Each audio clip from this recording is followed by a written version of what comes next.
दरवाज़ा खोलो शहरीन। बाहर सूरज आग बरसा रहा था। यह एक बड़ा घर था जिसके 3 हिस्से थे। दरवाजे के बीच वाली गैलरी इन तीनों मकीनों को जोड़े रखती थी। इसके दोनों ताया इन 2 पोर्शन में रहते थे और शहरीन की माँ के हिस्से में 2 मरले का पोर्शन आया था, जो कि एक कमरा, एक स्टोर और एक किचन, एक शेड बनाकर जगह दी गई थी। शहरीन मेरी दी, दरवाज़ा खोल। अम्मा ने कुंडी खड़काते ज़ोर से आवाज़ दी। शहरीन का एक भाई छोटा था और एक छोटी बहन जरीन थी, जो कि 8वीं क्लास में पढ़ती थी और शहरीन बीए की स्टूडेंट थी। इसने अम्मा की आवाज़ सुनते ही भागकर दरवाज़ा खोला। बाहर अम्मा पसीने से भीगी खड़ी थी। उसने भागकर रूह अफ़ज़ा का शरबत बर्फ़ डालकर अम्मा को पकड़ाया, जिसे अम्मा ने एक ही सांस में खाली कर दिया। उफ़ अल्लाह, गज़ब खुदा का, इतनी गर्मी है बाहर, समझो जहन्नम आग बरसा रही है। अम्मा ने शरबत के ऊपर एक ठंडी पानी घटाघट चढ़ा लिया।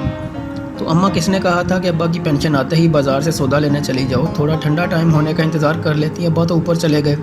ये ना सोचा कि पीछे इनके बच्चे और बीवी क्या करेंगे। शहरीन ने बगैर सोचे समझे बोलना शुरू कर दिया। पुत्र, तुझे अल्लाह का वास्ता है, खुदा का बंदा था, खुदा ने ले लिया। मुझे तो तुम्हारी दिमागी हालत पर शुबा होने लग पड़ा है। कौन है हमारा करने वाला? एक छोटा भाई जो 4 साल का है, या वो तुम्हारे तायाजाद जिनको कभी फुर्सत नहीं मिली कि छोटे चचा की औलाद की भी कोई ज़रूरत पूछ ही लें?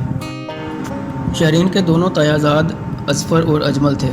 बड़े ताया, जिनका नाम इकराम था, वो सरकारी नौकरी पर थे। उन्होंने हिस्से में जो 2 मरले मिले थे, इसमें 5 मरले का साथ वाला घर खरीद कर मिलाकर बहुत अच्छा घर सेट कर लिया था। इनकी एक बेटी सारा, जो कि बड़ी मगरूर नक चढ़ी थी, कॉलेज की स्टूडेंट थी, एमए कर रही थी, और एक बेटा अजफर था जो कि एक प्राइवेट जॉब कर रहा था।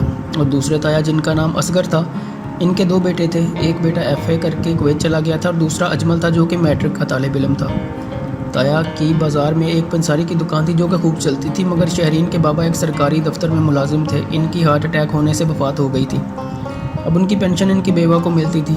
शहरीन की वालिदा जैसे तैसे खींचकर इस पेंशन से गुजर बसर कर रही थी। अम्मा आखिरकार उठकर बड़बड़ाई बरामदे में चली आईं और गिरर गिरर की आवाज़ से पेडिस्टल फैन चलने लगा। वक्त पर लगा कर उड़ने लगा। वक्त का काम तो गुजर ही जाना है। शहरीन ने बीए कर लिया और एक प्राइवेट स्कूल में जॉब करने लगी।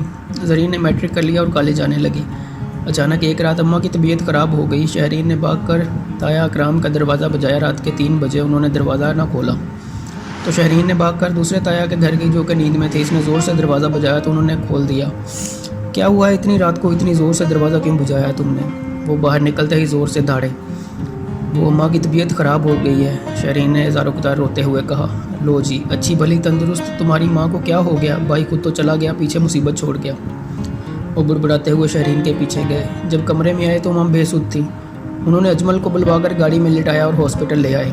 आपकी अम्मा को दिल का दौरा पड़ा है, डॉक्टर ने इमरजेंसी रूम से बाहर आते हुए कहा।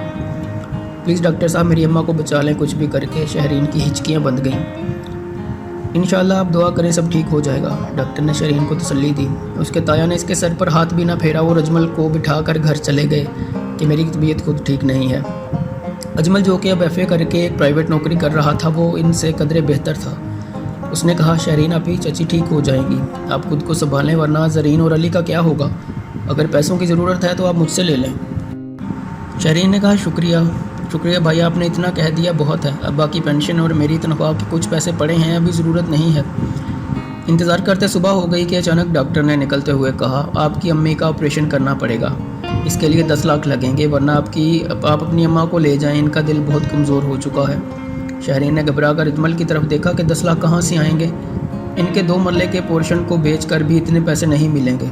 इसने अजमल से कहा, मुझे घर ले चलो। घर जाकर शहरीन ने दोनों ताया की मिन्नत समाजत की कि आप ये पोर्शन अपने नाम करवा लें और अम्मा के इलाज के लिए पैसे दे दें। तुमको तो पता है मेरा सारा पैसा घर पर लग चुका है, ताया ने फ़ौरन कोरा जवाब दिया। तो छोटे ताया क्यों पीछे रहते? उन्होंने कहा, मैंने अपना सारा पैसा अफजल पर लगाकर उसे कुवैत भिजवाया है। शहरीन की इल्तिजा को सबने नज़रअंदाज कर दिया तो शहरीन ने अजीब सी नज़रों से उनको देख कर अजमल के साथ हॉस्पिटल चली आई। मेरे जहन में ख्याल आ रहा है, क्यों ना भाई अफजल से रब्ता करके बात करूं, अब तो उन्होंने काफ़ी पैसा कमा लिया होगा। अजमल ने कुछ सोचते हुए शहरीन से कहा, जब कोई काम ना आया तो वो क्या काम आएंगे? शहरीन ने बेअतबारी से कहा। लेकिन अजमल ने अफजल से रब्ता करके सारी बात बताई। मुबारक हो शहरीन, आप ही अफजल भाई पैसे भेज रहे हैं, कल तक पहुंच जाएंगे। अजमल ने कहा, क्या कह रहे हो तुम? शहरीन आंसू पीसते हुए हैरानगी से बोली, डॉक्टर साहब मेरी माँ का ऑपरेशन शुरू करें, एडवांस में 2 लाख जमा करवा रही हूँ, बाकी इंशाल्लाह कल तक दे दूँगी। अम्मा का ऑपरेशन ठीक हो गया, अब अम्मा होश में थी। मेरे इलाज के पैसे किसने दिए? अम्मा ने शहरीन से पूछा, जो कि अम्मा के होश में आने का सुनकर कमरे में आई थी। अम्मा देखा, खुदा ने कैसे मदद की आपकी? अफजल भाई ने पैसे भेजे हैं। शहरीन ने अम्मा को जवाब दिया। अम्मा ने अफजल को दुआएं देना शुरू कर दी। अगले दिन अम्मा को हॉस्पिटल से डिस्चार्ज कर दिया गया। जब वो घर आई तो सबसे कुछ दिली से मिली। अजमल और शहरीन ने पैसों का जिक्र किसी से नहीं किया। एक रात जोर से चीखों की पुकार सुनकर शहरीन और अम्मा की आंख खुली तो वो भाग कर बाहर आई तो क्या देखती हैं, ताया इकराम के घर को रात आग लग गई। बिजली के तारों के सर्किट से पूरा घर जलकर राख हो गया, मगर शुक्र है ताया, ताई और सारा की जान बच गई। ताया के दोनों हाथ झुलस गए थे। इनको शहरीन की अम्मा अपने पोर्शन में ले आई। जब तक दोबारा घर नहीं बन जाता आप इधर रहें।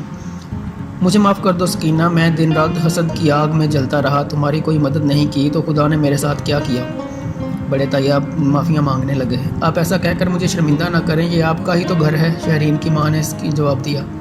फिर दूसरे ताया की फैमिली भी आ गई और हाथ जोड़कर कहा, मुकाफात अमल है, अगर हम किसी के काम ना आए तो कल कोई हमारे काम भी नहीं आएगा। हम आज अफजल के लिए शहरीन का रिश्ता मांगते हैं, छोटे ताया ने कहा। अम्मा क्यों खुदा की रहमत से इनकार करती? इधर शहरीन के भी खुशी के मारे आंसू निकल आए कि इतना अच्छा इंसान इसकी ज़िंदगी में शामिल होने जा रहा था, जिसने बर वक्त मदद करके इसकी माँ को नई ज़िंदगी दी थी, बल्कि इसने दोनों घरों की आंखें भी खोल दी थी। खुदा हमारे लिए जो भी करता है बेहतर करता है। आज इसको इसकी बात समझ आ गई थी।